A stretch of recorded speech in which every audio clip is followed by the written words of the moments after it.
नीचे कुछ कुछ निकल आएगा।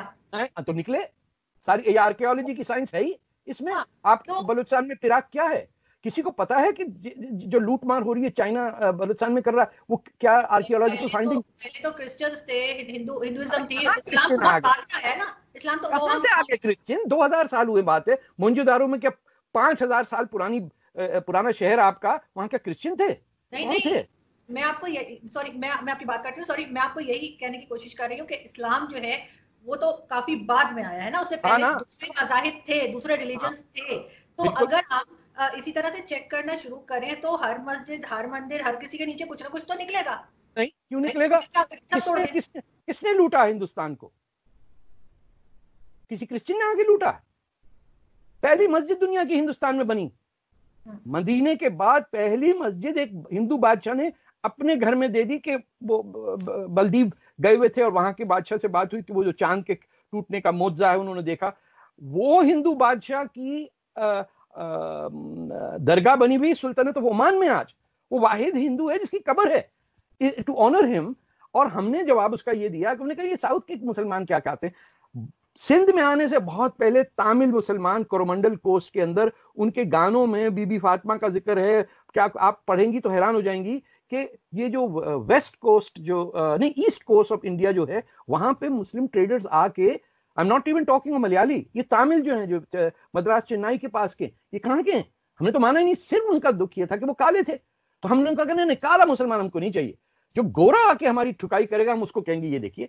और जिस शख्स ने मोहम्मद बिन कासिम ने आके इमाम हुसैन की फैमिली को कहा कि जिसको पनाह दी उनको वापस दो, वो हमने हीरो बना लिया। तो क्या था, उसका रंग गोरा था ना, बाकी तो कुछ नहीं था। हज्जाज बिन यूसुफ जिसने मोहम्मद बिन कासिम को भेजा, उसने तो 18 साल मक्का के अंदर हज नहीं होने दिया, उस पर बमबारी करके ये काबे को तोड़ दिया। तो हम क्यों झूठ बोल रहे हैं? और जहां तक मस्जिद में दुख होने की बात है, ये जब बाबरी मस्जिद टूटी तो आपको पता है कितनी मस्जिदें टूटी हैं मक्का के अंदर? इन्होंने तो मंदिर बनाने की बात की ना, उन्होंने पार्किंग लॉट बनाया। उन्होंने सफा मरवा की पहाड़ियों को काट के किंग खालिद का महल बनाया। एक पाकिस्तानी के मुंह से टीप नहीं निकलती है। ये इंडिया के अंदर जो बहुत शोर करे ना, मस्जिद शहीद हो गई, अरे तुम्हारे बाप ने आके शहीद कर दी मक्का के अंदर, तुम चुप रहे क्योंकि वो तुम्हारी जेब में रियाल डालते हैं। इसका मतलब है दी डिफाइनिंग फैक्टर इज कि हमारे गुस्से की कीमत कौन अदा कर रहा है। और क्योंकि हिंदू हमारे गुस्से की कीमत नहीं अदा कर रहा, इसलिए हम गुस्सा दिखाएंगे। मक्का के अंदर प्रॉफिट मोहम्मद के घर पे सीमेंट करके पार्किंग लॉट बना दें, आपको गुस्सा ना आए? अरे कैसे? और आप ये भी नहीं पूछ रहे भाई, वो शैतानों पे पथराव कर करके वो शैतान बड़ा होता जा रहा है। मैंने 2 दफा हज किया, 78 में, मैं 1982 में किया है। मैंने वो जो छोटे छोटे शैतान थे, वो मैं आज देखता हूँ 3 मंजिला शैतान है। उनकी सड़कें जा रही हैं, मोबाइल यानी पथराव आप करने के लिए कई कई तरीके बने हुए। क्यों झूठ बोल रहे हैं हम अपने आप से? उनको कह रहे हैं वो बुत परस्ती कर रही है, यहां नहीं बुत परस्ती कर रहे हम। जो इस्लाम का कॉन्सेप्ट है तौहीद का, उसके अलावा तो उसका कुछ भी नहीं है ना, कि एक है और फिनिश, और किसी के सामने नहीं झुकना। ये हर टुच्चे के सामने झुक जाते हैं हम। अब तो यूएई वाले निकालेंगे हमको, कहां जेब कतरे। रोज अखबार में डरते डरते देखता हूं, एक पकड़ा जाता है गैंग रेप में, कोई चोरी में, कोई पासपोर्ट में। हर रोज सुबह अगर कोई क्राइम में ना इन्वॉल्व हो हमारा पाकिस्तानी बच्चा या कनाडा में, तो उस दिन सांस लंबी आपने। तो ये क्यों कर रहे हैं? क्योंकि हमने उनसे कहा सच नहीं, हमने कभी नहीं बोलना। हम राजा दाहिर के बजाय हम उस जिसने पनाह दी रसूलुल्लाह की फैमिली के, हम बजाय मोहम्मद बिन कासिम को हीरो बना दिया। और एक शख्स नहीं है पूरे पाकिस्तान में जो ये कहने की हिम्मत रखे, कह रहे कमबख्तो मोहम्मद कहां, महमूद गजनवी कहां, तुम सोमनाथ को तोड़ने आ गए? तुम्हारे पैगंबर ने कहा हाथ नहीं लगाना किसी दूसरे की प्रेयर को टच नहीं करना, उसको गाली नहीं देना ताकि वो गाली हमको ना दे। हमने कहा ये कोई बात ही नहीं, हमारा जो नीचे आएगा उसको तो गुलाम बनेंगे, उसकी बेटियां। इसमें तो यही बताया गया है कि बल्कि हर मजहब में यही बताया गया है कि एक दूसरे के हर का मुझे नहीं पता, रिलीजन की इज्जत करें, जो जो कोई भी नहीं। नहीं नहीं नहीं, मैं इसमें पढ़ना नहीं चाहता कि बाकी क्या कह रहे हैं। मैं कह रहा हूं कि जो हमारे सामने झूठ बोला जा रहा है आज तक, ये श्रीनगर रोड जैसे बना रहे हैं, ये पता है क्या होगा कि इसी रोड पे श्रीनगर से इंडिया की फौज आएगी, तो उनको बता रहे भाई कि तुम कंफ्यूज नहीं हो जाना। ये कोई हालत है कि पाकिस्तान के कश्मीर में, आपको मैं एक चैलेंज देता हूं, आप सारे दानिश्वर वहां के पकड़ के उनसे बोले सर 5 मिनट कश्मीरी जबान में किसी इंडियन कश्मीरी से बात कर लीजिए, मैं रिकॉर्डिंग चाहती हूँ। You will not find one person. They killed the language. आज पाकिस्तान कश्मीर के अंदर एक शख्स ऐसा नहीं है जो कश्मीरी जबान बोल सके। है मैं जानती हूँ एक ही को जानती हूँ।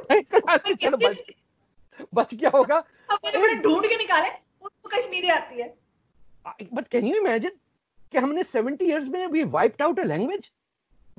बिल्कुल, ना उन्हें उर्दू ठीक आती, ना पंजाबी, ना पहाड़ी, ना कश्मीरी। वो 1947 से लेके जो आज़ादी हिंदुस्तान की थी, वो मेरा ख्याल है आज़ादी अब मिली है, क्योंकि आज तक हिंदुस्तान में एक आइडेंटिटी क्राइसिस ये रही, और वहाँ उस ज़माने में जवाहरलाल नेहरू चाहते थे कि कोई ये ना कह दे कि पाकिस्तान मुसलमानों का स्पोक्स पर्सन है सब कॉन्टिनेंट में, या नॉन अलाइंड मूवमेंट में, या अरब लीग में, जहाँ पे भी है रिप्रेजेंटेशन के हम रिप्रेजेंट करते हैं। उसमें उन्होंने मुसलमान जो थे हिंदुस्तान के, उन्होंने इतना ब्लैकमेल किया कि आज वो उसका खमियाजा भुगत रहे हैं कि हर जगह हमारा मुस्लिम पर्सनल लॉ होगा, ये होगा, वो होगा। कि बाबर जो हिंदुस्तान का दुश्मन था, उसे मौलाना आज़ाद ने शुरू में 47 में एज एजुकेशन मिनिस्टर हिंदुस्तान का बादशाह बना दिया। ये ऐसे ही है कि पोलैंड हिटलर को अपना बादशाह बना दे, यानी इट इज सिंपली इम्पॉसिबल। ना वो हिंदुस्तान में पैदा हुआ, ना वो मरा, ना उसने कुछ ढंग की बात की। वो आया, लूटा, वो लड़ा भी इब्राहिम लोदी से। और हमारा जो पाकिस्तान का एरिया है, यहाँ तो बाबर ने इतना मारा है, इतना खून रेजी की है, जो पश्तूनों का एरिया मुसलमानों को, कि he wanted to basically accumulate wealth. उनका और क्या इंटरेस्ट था? तो ना वो पैदा हुआ हिंदुस्तान में, ना वो मरा। उसने एक हिंदुओं के, ये मुसलमानों का इसमें कोई रोल ही नहीं है कि राम कहां पैदा हुए। ये इशू हिंदुओं का है कि वो क्या समझते हैं, वो हमें एक्सेप्ट करना, वरना आप हिंदू बन के डिबेट कर लें, है ना। वो तो नहीं आपसे कह रहे कि प्रॉफिट मोहम्मद कहां पैदा हुए या वही कहां उतरी, कोई डिस्कशन ही नहीं है।